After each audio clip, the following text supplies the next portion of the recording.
Hello guys, welcome back to my channel. How are you? I hope you are well. So आज मैं आपके लिए लेकर आई हूँ एक छोटी सी पॉम जो बहुत ही मोटिवेशनल है, आप को बहुत अच्छी लगेगी। तो मेरे पास एक क्लास फोर्थ की बुक है जो बिगोनियस है, उसमें लेसन 14 है, मतलब चैप्टर 14 यू कैन से। तो द शिप, ठीक है। तो लेट्स स्टार्ट। तो इसमें before we read what is given here, the little child think that the sheep is lazy. तो एक छोटा बच्चा होता है, वो सोचता है कि जो शिप होती है ना, वो तो लेजी होती है, वो तो कुछ नहीं करती, यूजलेस होती है, मतलब किसी काम की नहीं है। It only eats and relaxes in pleasant weather, और बहुत सिर्फ खाती रहती है, आराम करती है जब अच्छा मौसम आता है। But the sheep makes her realize its importance, लेकिन जो शिप होती है वो अपनी इंपॉर्टेंस को रियलाइज करती है, रियलाइज कराती है उसको। Read the pome and learn how it does सोर, वो कैसे महसूस कराती है वो हम इस पोम में पढ़ने वाले हैं, ठीक है। तो जैसे टाइटल ये देखो, द शिप है, मतलब शिप के बारे में ही है सारी हमारी जो पोएम है। Lazy ship, pray tell me why in the pleasant fields you lie, eating grass and daisies white from the morning till the night. Everything can something do, but what kind of use are you? जो बच्चा है, first time जब मैं क्या, जो बच्चा है वो शिप को पूछ बोल रहा है, एड्रेस करे कि लेजी कर कर, ये एड्रेस करके, आलसी शिप हो तुम, ठीक है। तो यहाँ पे प्रे का प्रार्थना नहीं है, सिंपल बोलना ही है, बताना है। टेल मी वाई, कि तुम मुझे बताओ कि तुम क्यों इतने अच्छे मौसम में सिर्फ लेटी ही रहती हो, सिर्फ ग्रास ही खाती हो। डेजिस फ्लावर्स को बोलते हैं, जो वाइट फ्लावर्स को क्यों खाती हो तुम, सुबह से लेकर रात तक यही करती हो। और एवरीथिंग कैन समथिंग डू, और जो भी तुम ऐसा मतलब कुछ ऐसा करती हो, तो but what kind of use आ रही हो, ठीक है। मतलब जो भी आप कर रही हो तो उसका यूज़ क्या है, हमारे लिए क्या फ़ायदेमंद है, मतलब तुम्हारा क्या फ़ायदा है। Nay, my little master, nay. Don't serve me, so I pray. Don't you see the wool that grows on my back? To make your clothes cold and very cold you would be if you had not wool from me.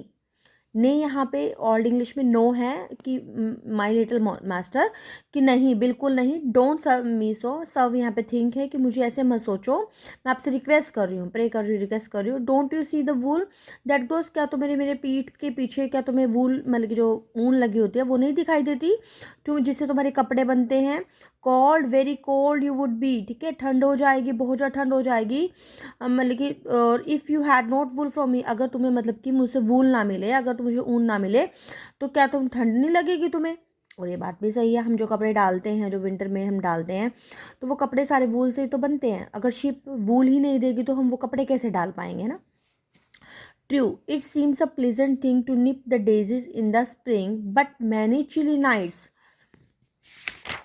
I pass on the cold and dewy grass, or pick a scanty dinner where all the commons brown and bare। यहाँ तक मैं आपको बता देती हूँ पहले कि वो कहते हैं कि सच है कि भाई तुम्हें अच्छा ऐसा लग रहा है कि हाँ बहुत अच्छा टाइम चल रहा है। To nip the daisies in the spring, की स्प्रिंग सीजन में, जैसे विंटर से पहले जैसे स्प्रिंग सीजन आता है, कि स्प्रिंग सीजन में जो फ्लावर्स लगते हैं तो मैं उन्हें खाती हूँ, ठीक है। बट बहुत सारी चिली नाइट्स, बहुत ज़्यादा से ठंड वाली रात होती है जो मैं ऐसे ही पास करती हूँ। ऑन द कोल्ड डे, जो ठंड वाले दिन होते हैं जिसमें मतलब कि ओस पड़ती है घास पे, और पिका स्कैंटी डिनर, तो उस टाइम में जब बहुत ज़्यादा ठंड होती है तो क्या होता है कि फ्लावर्स वगैरह बहुत कम होते हैं ना, तो जब बहुत सारे फ्लावर्स होंगे ही नहीं तो क्या उसको खाने में क्या मिलेगा, बहुत कम खाना मिलेगा। Where all the common browns and bare, all the commons brown का मतलब यहाँ पे क्या है कि जो कॉमन पीपल होते हैं वो भी वहाँ पे दिखाई नहीं देते, क्योंकि ठंड में क्या होता है कि लोग अंदर ही रहते हैं, तो बाहर तो कोई नहीं, कम होते हैं, तो भाई कोई दिखाई भी नहीं देता। Then the farmer comes at last, और लास्ट में हमें क्या पता लगता है कि फार्मर आ रहा है।